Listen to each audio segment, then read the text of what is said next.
No cap, bruh. The youth moving different. I ain't never seen something like this. Imagine losing your life over a cubic zirconia chain while beefing with a nigga with a hairline that looked like he needed to get on the next flight to Turkey ASAP. Yes, bruh. Pray for the six. We got a civil war going on with Drake's alleged shooters Top5 and Pressa going back and forth with diss tracks, self-snitching, internet activity. Man, it's been one of the most active situations I've ever seen in my life. Even Justin Bieber choosing a side of the Wassas and a Hitler-inspired Ye choosing the side of Top5. It's a whole self-snitching Special Olympics, and somehow, some way, there was just a mass shooting to follow up alongside of it. This is so concerning to residents who live in the area, work in the area. 6 people were shot here last night, Jamie. One, as you say, fatally. Police have identified the man who was killed in a mass shooting in Lawrence Heights earlier this week. On a person that was already in a wheelchair like Jimmy from Degrassi. I thought shit was serious in America, but the way these dudes are moving, literally ready to catch a case in 4K. Y'all can have that gangster shit, bro. That's all y'all. Today, we got to get into this crazy beef that got everyone, including Mr. Standing on Business. You're not getting it. It's not clocking to you. It's not clocking to you that I'm standing on business, is it? Picking sides right now, man. But before we get into all this madness, I'm gonna need you to like, comment, subscribe. We on the road to 100K subs, man. Make sure y'all tap in. Hit that notification bell so whenever I post, y'all tune in right away. And gang, we just dropped new merch. Go tap in with that. Fire new on every colorway. And hit that link to join a membership to get discounts on merch or get your song or brand featured as an ad within this video, man. Let's run this up right now with chapter 1.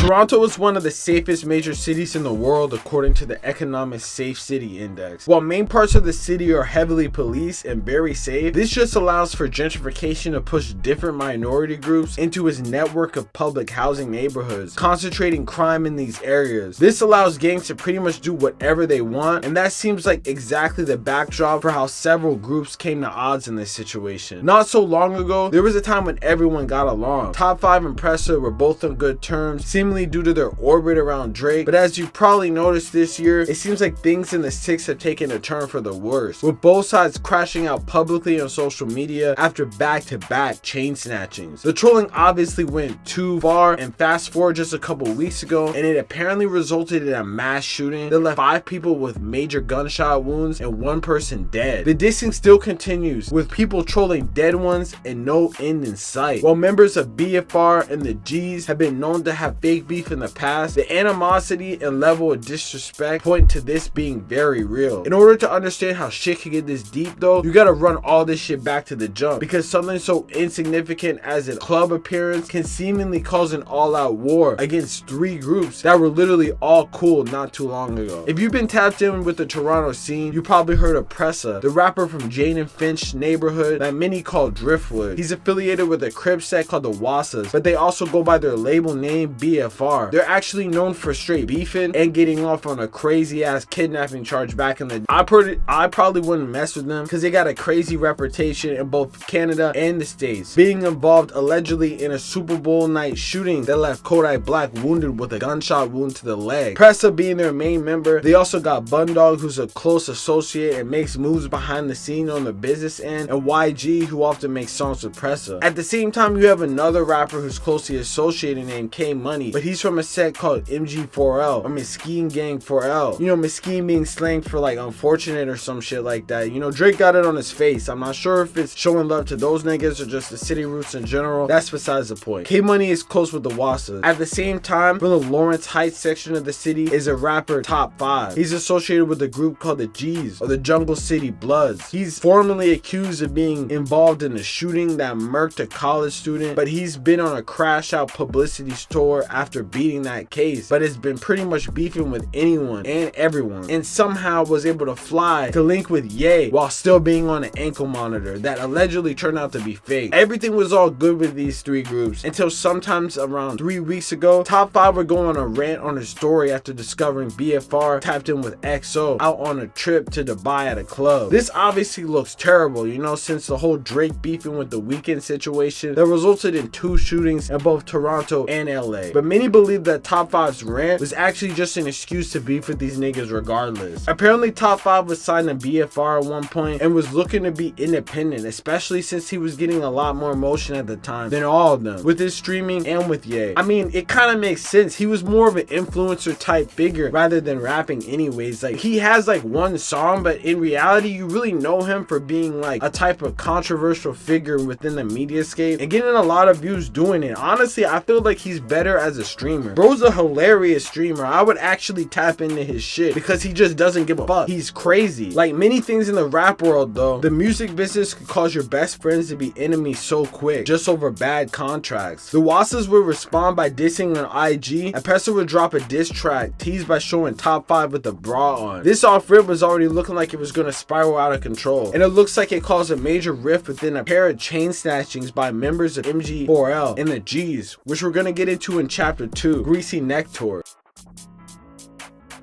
While members of BFR and Top 5 would go back and forth, Top 5's manager D Money would become the first victim and get caught lacking. I would say allegedly, but members of MG4L, they made it pretty obvious themselves, literally flexing the chains on IG for their story. They already had major issues with Top 5 after he claimed that K Money was a rat due to paperwork leaving that he posted several months ago, so it's not surprising that they would take the opportunity if given. Obviously, self-snitching is a one-way street to getting caught lacking yourself, but not soon after. He would literally get his chain snatched in like 4K 24 hours after he posted on his story having D Money's chain.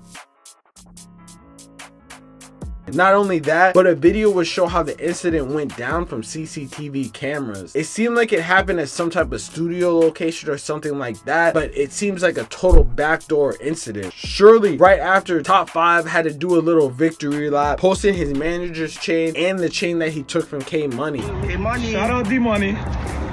Shout out D Money. Get back, gang. I thought you're the real Money.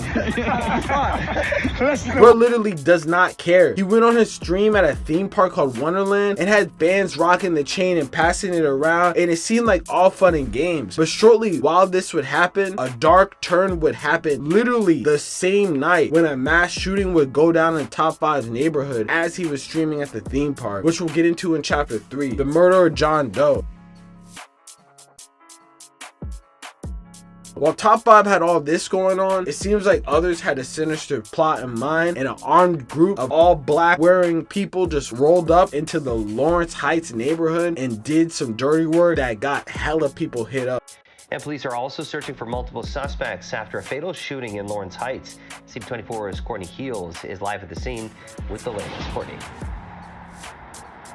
And this is so concerning to residents who live in the area, work in the area. 6 people were shot here last night, Jamie. 1, as you say, fatally. 5 others rushed to hospital. Police say they're looking for multiple people believed to be behind this. Where we're standing, this is a walkway next to a couple of condos. We're right next to the island, and you can see there are dozens of evidence markers still on the ground.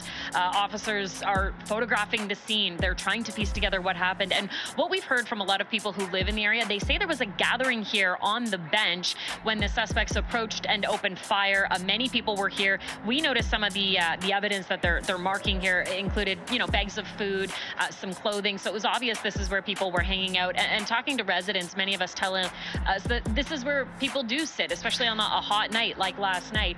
I want to share with you now some video that we received from someone who lives in the building, and it really shows you how chaotic this scene was after shots were fired. You can see there are police, paramedics, firefighters all over this walkway behind me here, rushing in, trying to help people. On Tuesday, June 3rd, 2025, as Top 5 was doing his best Aiden Ross impression trying to stir controversy, it seems like his ops were plotted on his neighborhood. What would come next would be a brazen mass shooting that would be reported all throughout Canada and America when 6 people would get hit by gunfire. At around 8:37 p.m. on Tuesday, June 3rd, police responded to a call for a shooting in the Renee Avenue and Barna Drive area. When officers arrived, they found multiple gunshot wounds and gunshot victims in an alleyway between a high-rise and Allen Road. This man unfortunately died from his injuries. He was unable to get away because he was confined to a wheelchair from a past shooting in 2018. This was none other than a close associate to Top 5 named John Doe. Unfortunately, he was gunned down. Top 5 would confirm this finally after rumors going around that it was him and an IG story saying that he would meet again. It's honestly a pretty sad situation, but I'm not really even sure how Justin Bieber got got dragged into this, but he posted Pressa on his story and was basically hyping up the Pressa diss track. And doing so, Top 5 responded and said that Justin Bieber was bankrupt and a whole bunch of other crazy shit, basically saying that he had to ask for money or something like that. Bro, Top 5 low-key, I might not like his rap music, but bro is a character and is literally carrying all of this on streaming. I've never seen a gangster actually beef with niggas like while streaming. It's a new level of this entertainment shit that we're gonna see, but unfortunately it might be a type of situation where we see niggas get murked in 4K. Let's hope not, but the way that niggas are moving, they're moving like they just don't care at all, man. But hey, let me know in the comments what y'all think about this whole situation, man. Let me know what y'all think. You think Justin Bieber's in the right for siding with the left, or you think that Top 5 is in the right? I mean, they're all kind of in the wrong. Top 5 straight up posted up with a Nazi, had a Nazi chain, and Justin Bieber too, bruh. It's a crazy ass situation, man. But hey, let me know in the comments what y'all think. Real say shit, y'all.